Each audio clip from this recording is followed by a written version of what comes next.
Greetings hobbyists, this is Artisans of Bool, and in this video we're having a look at Bool Tool 2.0. So if you don't already know what Bool Tool is, it's a huge time saver. What it allows you to do, if I just Shift and D to duplicate this object, is that instead of having to go through the long-winded process of adding in a Boolean modifier, we can just click an object, shift click the object we want to Boolean it out of, and press Control and minus, and then it is going to cut out that Boolean. Or we could press Control and plus if we want to do a union Boolean, or we can Control and the asterisk if we want to do an intersection Boolean.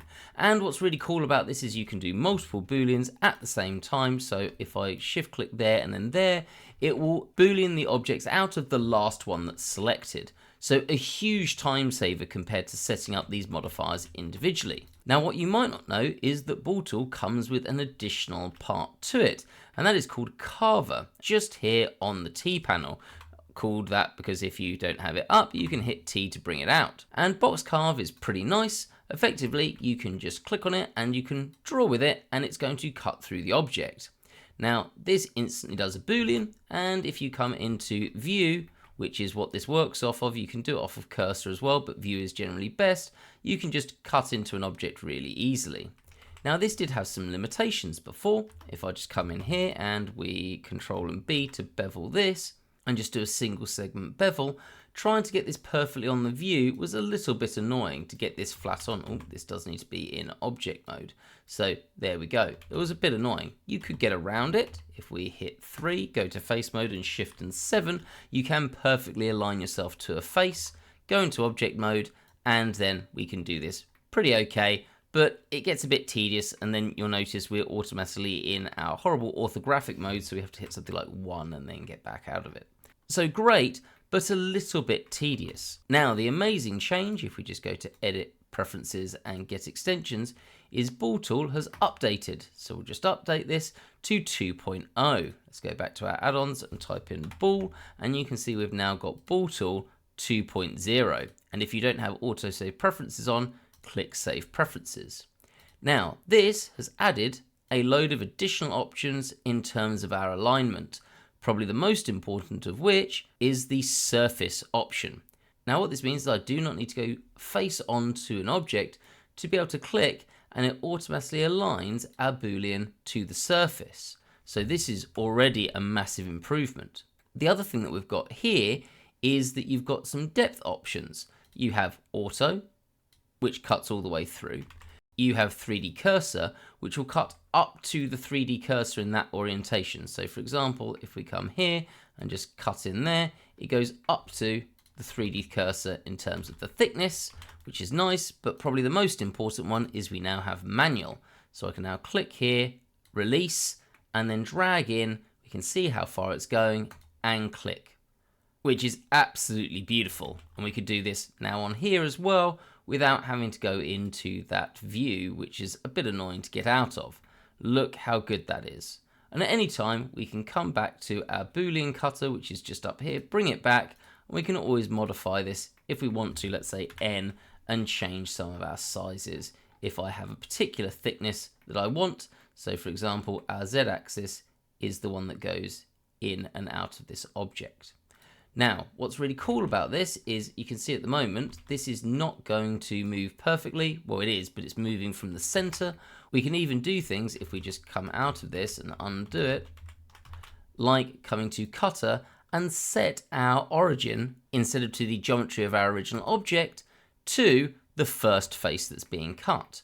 What this will now mean is if I do this and then go in, is that if we bring our Boolean cutter back and we select it, our origin is on this face, which means now if we choose our Z direction, it is going to be a pretty direct control of thickness, though do note that there is a slight little bit of overlap there. And again, if you really want to, we can do something about that too. I can come into shape and put my offset as, let's say, 0.001, and that is going to be so close to 0 that when I do this and get it and then bring it back, you can suddenly see that we have our object origin really close, so that our depth here, if I put this up to 1, is probably pretty close to perfectly 1. Yes, it's got a tiny little bit off. It's slightly not on it, to stop face fighting. But again, some really beautiful options. Now, the other thing that we can do, if we just come back into our preferences, is we can set a lot of these up to be automatic. For example, we've got the solver as float automatically. I actually think manifold is a little bit better. We automatically have this to set the cutter to be parented to the object, which is very nice. You can set this to automatically be destructive booleans, which means that you don't get the modifier if you want, but I probably wouldn't choose to do that. Let's just save those preferences. And what I mean by parenting, if you don't know, is that if I select this object here and press G, all of our booleans move with it. So really, really nice. Let's just A, X, and delete all of those and bring in a new cube. Now, there are some other bits that we can do as well with this. I have mentioned them previously on a video, but I will go through them here because there's been a couple of changes as well. Let's just change that to manifold because it is better. And we're having to do that this time because we've only just changed the setup in our settings. Now, just so you know, if we click here, you have other options. For example, we could do a circle, just like that, and start cutting in, which is pretty handy. You'll also notice that where I start clicking is the center of this circle. You can also change that. So if I change the origin to the edge and then click, you'll notice that that becomes the corner. So this is quite useful if you wanted to do something, let's say from this corner, and make sure that everything was relatively equal. You'll also see that this is perfectly equal-sided. If we hold down Shift, we can actually manipulate that so it's more of an oval if that's something you want to do. I mean, there are a lot of options here. I'm not going to go through everything, but I also want to mention there's a polyline carve, so we can just come in and start doing things like there to there to there to there to there, and then back to here, click, and then drag in so you can set your perfect shapes. Or we can start doing things like cutting corners off if you want to. So there we go. So that's an option as well, though I would like this to snap to 15-degree or 5-degree increments, which apparently is coming. So this is pretty exciting. The other thing we can do, and I did mention this in the video before, is that we can do a box, and you'll notice that we've got some options at the bottom. So I could bevel this if I hold down B, and you'll notice that we've beveled this, and then I can click and drag in. And another big change, if we come to the cutter, if we select it, is that the bevel is actually a modifier now, whereas before it wasn't. So I can up these segments to something like 16. Let's just zoom in on this corner where it's not very rounded. I could up this to 16 if I wanted to, and I can come in and have some fine control on this bevel after the fact, which is pretty tasty. Let's just undo that, and we'll talk about our last thing, which is that if I do decide to do this as well, it's also even easier now to start adding in an array. And you'll notice we've now got an array. How good is that? So we can automatically start arraying objects. Let's do that nice and small. And if you want to change the distance between your arrays, you can hit A and hold it down, and that allows you to change the distance between them. So we've got that there as an option. Now there is some slight limits on how much we can do with that depending on where your mouse is. So this isn't perfect, but what I would say is once we've done that, is that if we come to the object again and select it, we've got the array options here, so I can always change the gap before or afterwards and change the amount of columns. You can also, love this, do this in rows. So I could up these, and then let's just G and Z that down, and we've got something like that. Now, just some limiting points.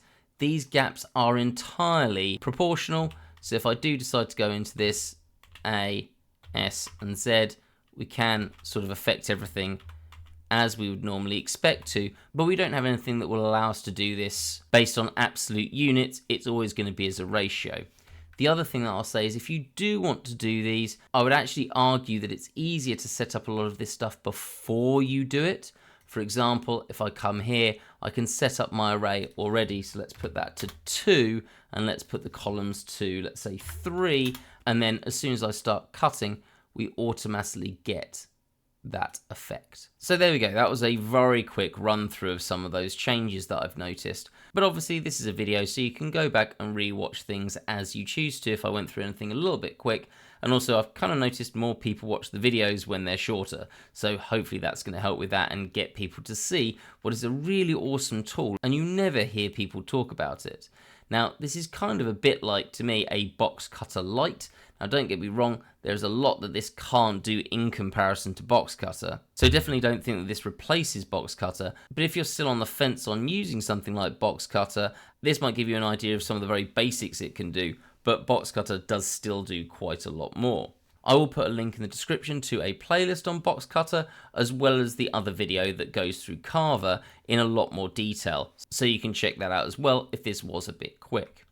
Anyway, hopefully that's some exciting news in terms of what this add-on can do. It is a totally free add-on, and I imagine a lot of you are using Bool Tool already and just didn't realise that this was an option, or what that update to Bool 2.0 has actually done. If you did find that useful, hitting that like button is always massively appreciated. And if you do fancy supporting the channel any further, there's also a link in the description to the Patreon page where you get these videos a week early, ad-free, and access to the Patreon Discord, where we've got loads of really helpful people on there discussing the things that they want to create in Blender.